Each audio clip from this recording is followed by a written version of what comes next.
اعوذ باللہ من الشیطان اللعین الرجیم، بسم اللہ الرحمن الرحیم۔ السلام علیکم ناظرین، میں ولی موسفی پروگرام سحر ہدایت کے ساتھ آپ کی خدمت میں حاضر ہوں۔ آج 16 رمضان المبارک ہے، 4 جولائی ہے اور ہفتے کا روز ہے۔ میں پروردگار کی بارگاہ میں دعا گو بھی ہوں اور پر امید بھی ہوں کہ آپ پوری دنیا میں جہاں کہیں بھی ہوں گے صدقے میں محمد و آل محمد کے خیر اور عافیت سے ہوں گے۔ آج لندن میں امساک 2:21 اور فجر جو ہے وہ 2:31 اور مینچسٹر میں امساک 2:14، فجر 2:23 ہے، اور اس کے علاوہ دیگر شہروں کے لوگ اپنے مقامی وقت کا خاص خیال رکھیں گے۔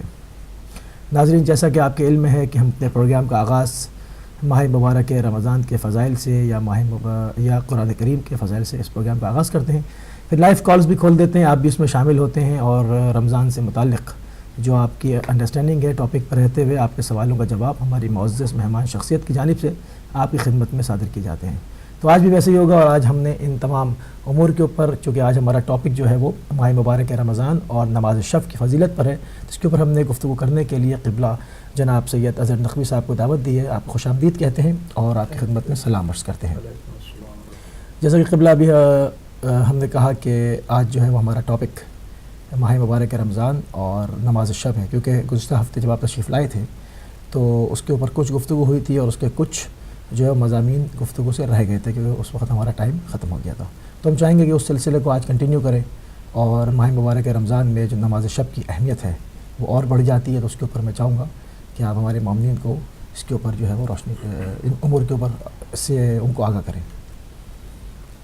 اعوذ باللہ السمیع العلیم من الشیطان اللعین الرجیم، بسم اللہ الرحمن الرحیم، الحمد للہ رب العالمین، الصلاة والسلام علی اشرف الانبیاء والمرسلین وخاتم النبیین وعلی اہل بیتہ الطیبین الطاہرین المعصومین الذین اذہب اللہ عنہم الرجس وطہرہم تطہیرا، ولعنۃ اللہ علی اعدائہم من یوم عداوتہم الی قیام یوم الدین۔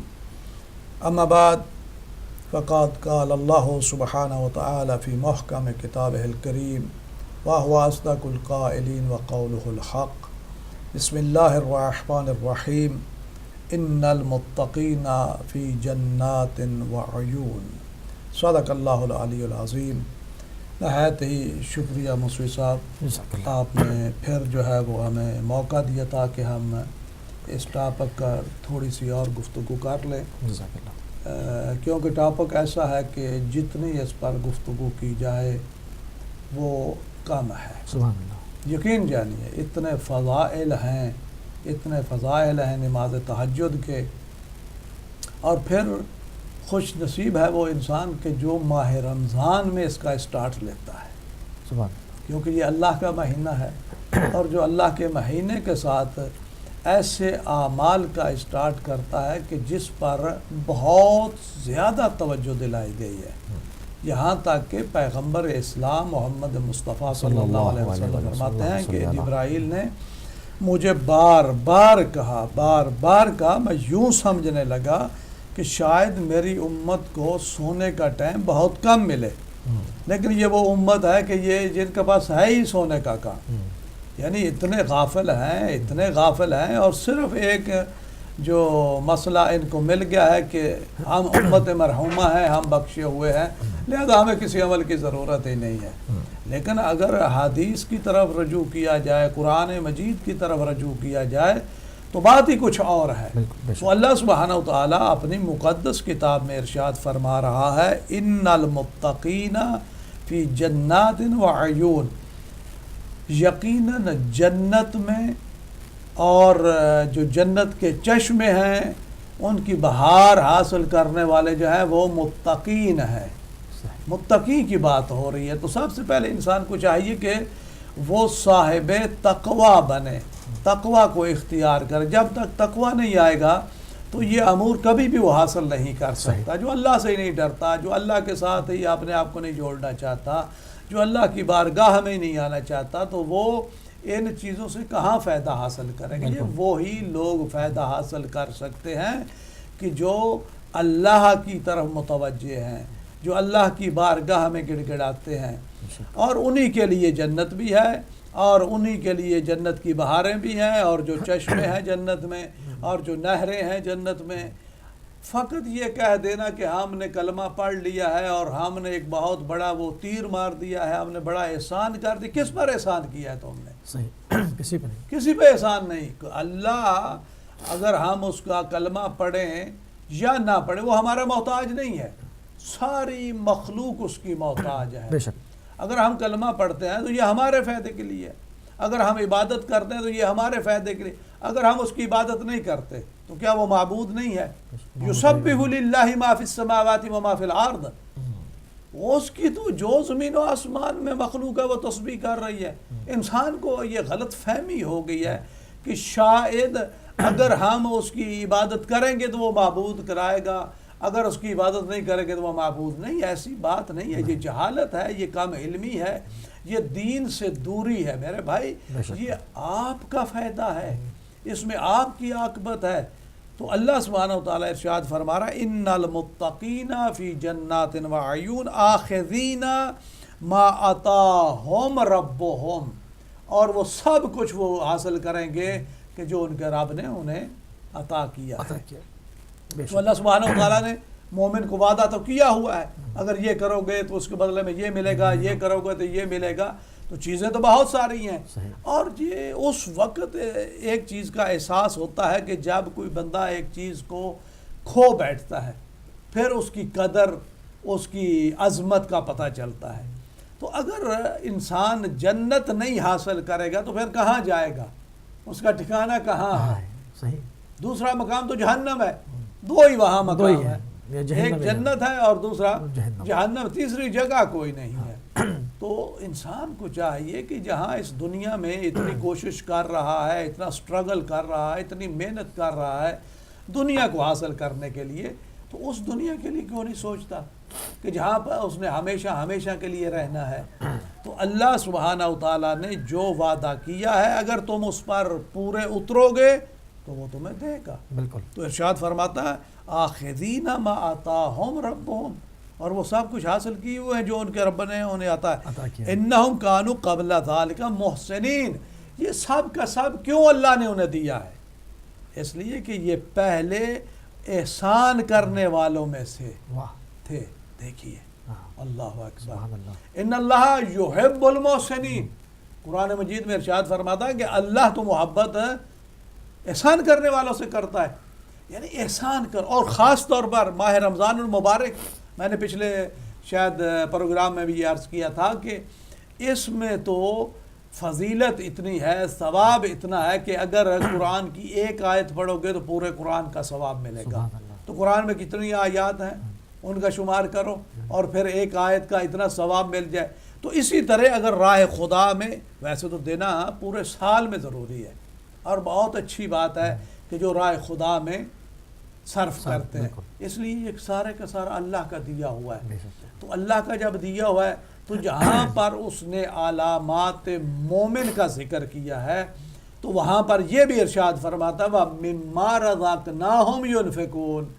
مومنوں کی علامتیں سورہ بقرہ کو جب ہم شروع کرتے ہیں تو وہاں اسٹارٹ ہی میں اس نے مومنوں کی علامتیں بیان کی ہیں، اور ان میں سے تیسری علامت ارشاد فرماتا ہے وَمِمَّا رَزَقْنَاهُمْ يُنْفِقُونَ، یعنی مومن کون ہے کہ جو ہم نے انہیں دیا ہے اس کو راہ خدا میں صرف کرتے ہیں۔ تو راہ خدا میں صرف کرنا یہ بہت بڑا کام ہے، اور یہی محسن ہیں کس کے؟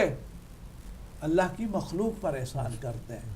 تو جب تم اللہ کی مخلوق پر احسان کرو گے تو وہ ایسا محسن ہے کہ جو کسی کا احسان فراموش نہیں کرتا، کسی کا بھی احسان فراموش نہیں کرتا۔ تو اللہ تم پر کتنا احسان کر، پہلے کتنے اس کے احسانات ہیں؟ بہت زیادہ احسانات ہیں نا۔ ہم نے کیا ہے کہ جس کے بدلے میں یہ سب کچھ ہمیں ملا ہے، اور اگر کچھ کریں گے تو کتنا ملے گا؟ تو لہذا اللہ سبحانہ و تعالیٰ محسنین سے محبت کرتا ہے۔ تو لوگوں کو چاہیے کہ ماہ رمضان میں بڑھ چڑھ کر خیرات کریں، غریبوں کی طرف توجہ دیں، اپنے اقربا کی طرف توجہ دیں، صلہ رحمی کریں، اور جتنا کرو گے اس سے کئی گنا جو ہے تمہیں زیادہ ملے گا۔ تو اللہ سبحانہ و تعالیٰ ارشاد فرما رہا ہے کہ یہ جو جنت میں جائیں گے اور جنت کی بہاریں حاصل کریں گے اور جو کچھ اللہ سبحانہ وتعالیٰ نے دیا ہے اس سے فائدہ اٹھائیں گے، تو یہ کس لیے ہے سارے کا سارا؟ انہم کانوا قبل ذالک محسنین، یہ جو انہیں دیا گیا اس سے پہلے یہ احسان کرنے والوں میں سے تھے. کانوا قلیلا من اللیل ما یہجون، اور رات میں یہ بہت کم سوتے تھے. ہاں رات میں کم سوتے، ہاں یہ بستروں کے ساتھ مانوس ہی نہیں تھے. جو اللہ کے بندے ہیں، جو اللہ سے ڈرتے ہیں، جو تقوی الہی رکھتے ہیں، وہ بستروں سے مانوس نہیں ہیں. خود پیغمبر اسلام کی آپ زندگی کو دیکھ لیں کہ کتنی بار پیغمبر اسلام رات کو اٹھتے تھے اور اٹھ کر نماز نوافلہ توڑ کے اٹھا کرتے ہیں. جی اور مشکل کام ہے. یہ تو کمال ہے نا. ایک انسان کا جاگنا وہ بھی بڑا سخت ہے، مگر یہ کہ سو کے اٹھنا، پھر سونا، پھر اٹھ جانا یاد خدا میں، اللہ اکبر، یہ کمال ہے. کمال ہے خدا، یہ کمال ہے واللہ. اور پیغمبر اسلام کی یہی سیرت تھی اور ایسی طرح پیغمبر کی زندگی تھی. اور اتنی عبادت کرتے تھے، اتنی عبادت کرتے تھے کہ خود خدا کو کہنا پڑ گیا قم اللیل الا قلیلا، میرا مصطفیٰ ٹھیک ہے آپ اٹھے عبادت کریں مگر تھوڑی. اتنی عبادت کہ پاؤں پر ورم آ جاتے تھے. کون کر رہا ہے؟ اللہ کا نبی. تو ہمیں کیا کرنا ہے؟ ہم اس نبی کی امت ہیں. فقط ہمیں یہ فخر کرنا ہے کہ ہم محمد مصطفیٰ کی امت ہیں. ٹھیک ہے یہ اپنی جگہ پر فخر ہے کہ ہم اس نبی کی امت ہیں کہ جو سید الانبیاء ہے، جو سارے نبیوں کا سردار ہے، جو خاتم النبیین ہے، جو سید المرسلین ہے، جو رحمت للعالمین ہے. جی کالر کو شامل کرتے ہیں. السلام علیکم. وعلیکم السلام. جی بہن فرمائیے. I need to talk in this program. سہر ہدایت. جی سہر ہدایت میں آپ بات کر رہی ہیں، فرمائیے کیا سوال ہے آپ کا؟ ہاں جی، مجھے ماشاءاللہ بہت اچھی گفتگو ہو رہی ہے آپ کی. مولانا اظہر بہت اچھے طریقے سے ایکسپلین کر رہے ہیں اور ماشاءاللہ سے اللہ تعالیٰ ان کو جزائے خیر دے اور جتنی معلومات یہ سب کو دے رہے ہیں اللہ تعالیٰ سب کو توفیق دے اس پہ عمل کرنے کی. اور جیسا کہ مولانا صاحب نے کہا کہ خدا ہمارا محتاج نہیں ہے بلکہ ہم اللہ تعالیٰ کی، ہم مخلوق جو ہے اللہ تعالیٰ کی محتاج ہے اور ہمیں توفیق دے یہ سب عمل کرنے کی. اب تو یہ کیا بہت کچھ ہو رہا ہے کہ لوگ تھوڑا سا علم حاصل کرتے ہیں تو علماء پہ تنقید کرنا سٹارٹ کر دیتے ہیں. ان کو تھوڑی سی معلومات ہوتی ہے تو وہ علماء کو تنقید کا نشانہ بنانا شروع کر دیتے ہیں. یہ بہت ہو رہا ہے، اس پہ تھوڑی سی گفتگو کیجیے گا پلیز. اور دوسری یہ کہ ماہ رمضان میں ساری دعائیں پڑھنے کی بہت فضیلت ہے، بہت سے اعمال ہیں، بہت فضیلت ہے، لیکن پلیز نشاندہی کرتے کہ کون سی دعائیں ایسی ہیں جو افضل ترین ہیں، جو بہت جن کا پڑھنے کا ثواب ہے. اور تیسرا کوشچن پلیز میرا یہ ہے کہ جیسا کہ مولانا صاحب نے کہا صلہ رحمی کا بہت زیادہ ثواب ہے اس مہینے میں، خاص طور پہ صلہ رحمی کرنے سے بہت اجر ملتا ہے. مولانا صاحب سے تھوڑی گزارش ہے کہ یہ فرما دیں کہ صلہ رحمی رمضان میں جو لوگ نہیں کرتے اس کے لیے کیا عذاب ہے، کیا گناہ ہے، اور جو کرتے ہیں ان کے لیے کیا اجر ہے. پلیز آپ کا بہت بہت شکریہ. ماشاءاللہ پروگرام بہت اچھا جا رہا ہے. اللہ آپ کو جزائے خیر دے. شکریہ. اللہ حافظ. اللہ جزاک اللہ. خوبصورت سوالات ہیں. اور جو لوگ نہیں کرتے ان کے لیے کیا عذاب ہے. ٹھیک ہے، تو پہلے جو انہوں نے بہن نے کہا کہ کون کون سی دعائیں تو بہت افضل ہیں، بہت ساری ہیں، مگر کون کون سی دعائیں افضل ترین ہیں؟ تو میں چاہوں گا کہ دعائیں تو ساری افضل ہوتی ہیں، ایسی بات نہیں ہے کہ کوئی دعا افضل نہ ہو. ساری دعائیں افضل ہیں، لیکن جو ان کا مقصد شاید یہ ہے کہ اس مہینے کے حساب سے کون سی وہ دعائیں جو ہے. تو صحیفہ سجادیہ کو کھولیں اور ٹائٹل موجود ہیں کہ سحر کی یہ دعا ہے اور کیا مغرب کی یہ دعا ہے، صبح کی یہ دعا ہے، اور خاص طور پر جو ہے تاکیبات صبح جو ہے جی نکال لیں. السلام علیکم ورحمۃ اللہ. وعلیکم السلام. جی بھائی میں ربا بول رہی ہوں. علامہ صاحب سے سوال کرنا ہے. جی بہن خوش آمدید، فرمائیے. بسم اللہ. جی میں نے پوچھنا تھا علامہ صاحب سے کہ جیسے کہ نازل صاحب کے بارے میں بتا رہے ہیں تو پلیز یہ بتا دیں کہ جنہیں سٹارٹ کرنی ہو رمضان میں اور یہ ہے کہ ابھی تو سحری کا ٹائم بہت جلدی ہو جاتا ہے، صحیح. کون سا ٹائم جو ہے رمضان میں نماز شب کے لیے سوٹیبل ہے صحیح، اور اس کے بعد جو روٹین میں ہم رمضان کے بعد جو نماز سے کتنی ٹائم پہلے ہمیں نماز شب پڑھ لینی چاہیے؟ اور ٹھیک ہے. دوسرا سوال یہ ہے کہ جو ہم اسمارٹ فون پہ قرآن پاک پڑھتے ہیں تو سوری دوبارہ سے اس کی کہیے. بھی اتنی جی جب اسمارٹ فون پہ جو ہمارے فون ہے آئی فون وغیرہ ان پہ ہم قرآن پاک پڑھتے ہیں تو ان میں یہ کہ وضو کے ٹوٹ بھی جاتا ہے آپ کا پڑھتے ہوئے، تو کیا ہم اس کو کنٹینیو کر سکتے ہیں اپنی تلاوت؟ اور کیا اس تلاوت کا بھی اتنا ہی ثواب ہے جتنا ہم باقاعدہ قرآن پاک کھول کے پڑھتے ہیں؟ جی بہت شکریہ. ٹھیک ہے، بہت شکریہ. سسٹر نے جو پہلا سوال کیا تھا دعاؤں کا، کہ آپ نے کہا کہ صحیفہ سجادیہ، صحیفہ سجادیہ کو کھولیں اور وہاں پر بالکل ٹائٹل جو ہے وہ موجود ہے کہ کس وقت کے لیے کون سی دعا جو ہے وہ افضل ترین دعا ہے. لیکن پیغمبر اسلام محمد مصطفیٰ صلی اللہ علیہ وآلہ وسلم سے سوال کیا گیا کہ اگر ہم لیلۃ القدر جو ہے اسے پا لیں تو ہمیں کون سی دعا مانگنی چاہیے؟ تو پیغمبر نے فرمایا کہ بہترین دعا یہ ہے کہ صحت کی دعا مانگو. ماشاءاللہ. یعنی اگر انسان صحت مند رہے گا تو سب کرتا رہے گا، سب کرتا رہے گا. اگر صحت مند ہی نہیں ہے تو وہ کیا کرے گا؟ الجھن کا شکار رہے گا. لہذا سب سے پہلی تو بات ہے کہ صحت ہے. دوسرا تاکیبات نماز صبح جو ہے وہ مفاتیح الجنان کے ابتدا ہی میں جو ہے مل جاتے ہیں، اور اس کے علاوہ چھوٹی چھوٹی کتابیں جو ادعیہ کی دعاؤں کی لکھی گئی ہیں وہاں پر بھی جو ہے یہ چیزیں موجود ہیں، اور وہاں اس کی طرف رجوع کریں اور وہاں سے یہ ساری چیزیں انہیں مل جائیں گے. دوسرا سوال یہ بہن کا ہے کہ صلح رحمی جو کہ رمضان میں صلح رحمی کا بہت ثواب ہے، یعنی کہ جو لوگ رمضان میں صلح رحمی کرتے ہیں تو اس کا کیا ثواب ہے، جو رمضان میں نہیں کرتے تو اس کا کیا گناہ ہے؟ اگر صلہ رحمی جو ہے وہ رمضان کے ساتھ مختص نہیں ہے، بلکہ صلہ رحمی تو ایک ایسی چیز ہے کہ جو ہر حال میں انسان کو کرنی چاہیے. حالانکہ پیغمبر اسلام نے تو یہاں تک بتایا ہے کہ جب والدین، کسی نے سوال کیا تھا کہ یا رسول اللہ کہ جب ہمارے والدین اس دنیا سے چلے جائیں تو ہم ان کے لیے کچھ کر سکتے ہیں؟ تو وہاں پر پیغمبر نے چند ایک چیزیں بتائی تھیں. ایک تو یہ فرمایا تھا کہ ان کی جو نمازیں قضا ہوئی ہیں وہ ادا کرو، اور دوسرا وہاں فرمایا تھا کہ ان کا جو روزے رہ گئے ہیں ان کی قضا جو ہے وہ ادا کرنے کی کوشش کریں. تیسری بات جس کی طرف متوجہ کیا تھا، فرمایا تھا کہ جو ان کے والدین کے رشتہ دار ہیں ان کی وجہ سے، یا ان کے جو دوست ہیں یا ان کے جو صلہ رحمی تھی ان کے ساتھ بھی آپ جو ہے وہ احسان کریں. ایک تو آپ کے صلہ رحمی ہے، ایک ان کی وجہ سے. یعنی اس بات کی اتنی اہمیت بیان کی گئی ہے. تو جو اپنے تمہارے رحم سے ہیں، جو تمہارے اپنے قریبی ہیں، الاقرب اولا من غیرہ، قریب ترین جو ہوتا ہے نا وہ دوسرے سے فوقیت رکھتا ہے. ہم کیا کرتے ہیں کہ سب سے پہلے ادھر جاتے ہیں. جو چونکہ رشتہ دار ہیں، رشتہ داروں سے انسان کی جو ہے وہ اچھی بھی بسا اوقات ہے نہیں بن پاتی، تو لہذا حق ان کا ہوتا ہے ہم دے کسی اور کو دیتے ہیں. نہیں میرے بھائی، اصل سب سے پہلے ہمیں جو ہے وہ قریب ترین جو ہے ان کو دیکھنا ہے. اور قریب ترین کون ہے؟ جو آپ کے رحم سے ہیں، جو آپ کے رشتہ دار ہیں، جو آپ کا تعلق ہے ان سے خونی رشتہ ہے، سب سے قریب وہ ہے آپ کے. تو ان کے ساتھ صلہ رحمی پورا سال کریں.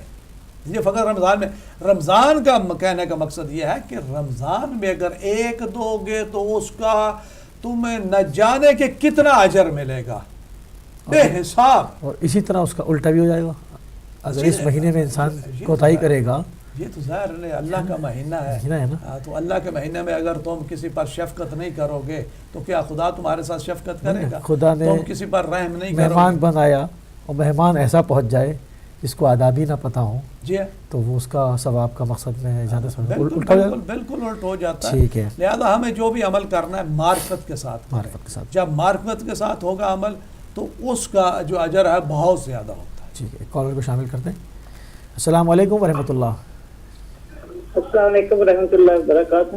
وعلیکم السلام. میں بول رہی ہوں کوپنہیگن سے. مولانا صاحب سے ایک سوال کرنا ہے. جی کون؟ کرسٹینا کوپنہیگن سے بول رہی ہوں. جی بہن فرمائیے. جی سوال یہ ہے کہ ابھی مولانا صاحب نے ذکر کر رہے تھے کہ لیلۃ القدر کی رات میں اللہ تعالیٰ ایک شخص ایسا ہوگا جس پہ اللہ خود لعنت کرے گا. ٹھیک ہے. اور وہ شخص وہ ہوگا جو اپنے رشتہ داروں سے یعنی کہ قطع تعلق رہے گا, اس پہ اللہ خود لعنت کرے گا. ٹھیک ہے تو جی آپ ٹیلی ویژن سیٹ کی آواز بند کر دیں. ایک منٹ بات کر دیتی ہوں. جی ٹیلی ویژن سیٹ کی آواز بند کر دیں. جی میں نے بند کر دی. جی آپ فرمائیے.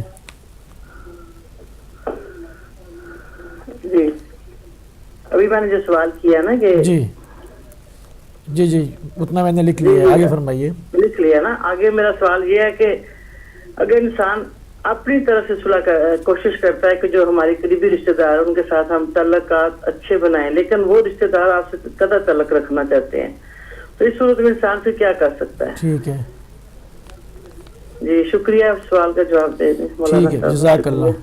جزاک اللہ. ٹھیک ہے, تو ایک سوال کا جواب ابھی دیں گے, اور اس کے بعد 2-3 منٹ کے بعد 4 منٹ میں جو ہے ہماری بریک ہو جائے گی. پھر دوسرا سوال جو سسٹر رباب نے سوال کیا تھا کہ نماز شب کے اوقات کیا ہے, کیونکہ آج کل سحری بہت جلدی ہو جاتی ہے, اور بہترین میں اس کے جو 2-3 آپشن جو اس سے پہلے بھی ہم ڈسکس کر چکے, میں چاہ رہا ہوں اس کو ریپیٹ اس کر کا دیں. جو بیسٹ وقت ہے جو جس کی طرف ان کا شاید سوال ہے, وہ اتنا آپ ٹائم لیں کہ جو نماز صبح کے ساتھ جڑ جائے. ٹھیک ہے, یہ بہت ہی امپورٹنٹ یہ ٹائم ہے, اور اس کا بہت زیادہ ثواب ہے. 45 منٹ تقریباً 40 سے 45 منٹ لگتے ہیں. ہر بندے کی اپنی ایک سپیڈ ہے. بات تو اس انداز میں نماز پڑھتے ہیں جیسے آج کل یہ ٹرینیں نہیں چلنا شروع ہو گئی. جی بلٹ ٹرین. یہ پتہ نہیں کیا آپ پڑھتے ہیں. ابھی وہ ایک صاحب نے ریکارڈ بھی تو قائم کیا ہے, کوئی پتہ نہیں 7 منٹ میں کوئی 23 رکعت پڑھا ڈالی. یہ پتہ نہیں کیا کرتے ہیں. یہ عبادت نہیں ہے. وَرَتِّلُهُ تَرْتِيلًا, آہستہ آہستہ پڑھیں, سمجھ کر پڑھیں کہ ہم کیا پڑھ رہے ہیں. ترتیلہ کے الفاظ. ہاں تو ظاہر سی بات ہے اس کے لیے کم از کم 45 منٹ ہونے چاہیے آرام سے. تو آپ کو پتا ہے کہ اب امساک جو ہے وہ 2:20 منٹ 21 منٹ 23 منٹ, آج شاید 24-25 پہ چلا گیا ہو. تو اتنے آپ کے پاس وہ جو ہے وہ ٹائم ہونا چاہیے کہ جس میں آپ آسانی کے ساتھ, اصل میں مقصد کیا ہے بارگاہ الہی میں. اگر تو خانہ پوری کرنی ہے تو پھر تو اس کا کوئی فائدہ نہیں ہے. اگر تقرب الہی حاصل کرنا ہے تو اس کے لیے آپ بالکل اس کو آہستہ آہستہ اور سمجھ کے پڑھیں, اور اس کے لیے جو بیسٹ ٹائم ہے جیسے آپ نے کہا کہ 45 منٹ بہت ہے اس کے لیے. تو لیکن کب پڑھ سکتا ہے؟ نماز عشاء کے بعد, جب 12 کا ٹائم ہو جاتا ہے تو اس کے بعد کسی ٹائم بھی آپ جو ہے وہ نماز تہجد, یہ بھی آپشن ہے. جی آپشن ہے, آپ پڑھ سکتے ہیں. لیکن اب سوال یہ پیدا ہوتا ہے کہ جی ایک بندے نے کام پہ جانا ہے, اور اس نے پھر جا کر صبح اٹھنا بھی ہے, نماز بھی پڑھنی ہے, اور ادھر وہ تھکاوٹ بھی ہے, کام سے آیا ہے, تو وہ پڑھ سکتا ہے یا نہیں پڑھ سکتا؟ بالکل پڑھ سکتا ہے. جب وہ نماز عشاء سے فارغ ہو تو اس کے بعد کسی ٹائم بھی پڑھ سکتا ہے. ٹھیک ہے, ورنہ اول وقت جو ہے وہ یکلف اللہ نفسا الا وسعها, پروردگار عالم کسی کی وسعت سے زیادہ اس کو تکلیف ہی نہیں دیتا. سبحان اللہ. تو لہذا اس کے لیے لمٹ ہے. لیکن انہوں نے جو پوچھا کہ بیسٹ ٹائم کون سا ہے, وہ وہی ٹائم ہے کہ جہاں سے آپ نے شروع کیا اور نماز صبح کے ساتھ جوڑ دی, متصل ہو جائے. جی اس سے متصل ہو جائے, یہ بہترین ٹائم. ٹھیک ہے, بہت خوبصورت. ان کا ایک سوال اور ہے, وہ ہم بریک سے واپس آ کر اس کے اوپر گفتگو کریں گے. تو ناظرین ایک مختصر سی بریک سے واپس آئیں گے, تو پروگرام کو دوبارہ یہیں سے شروع کریں گے. چلتے ہیں بریک پہ.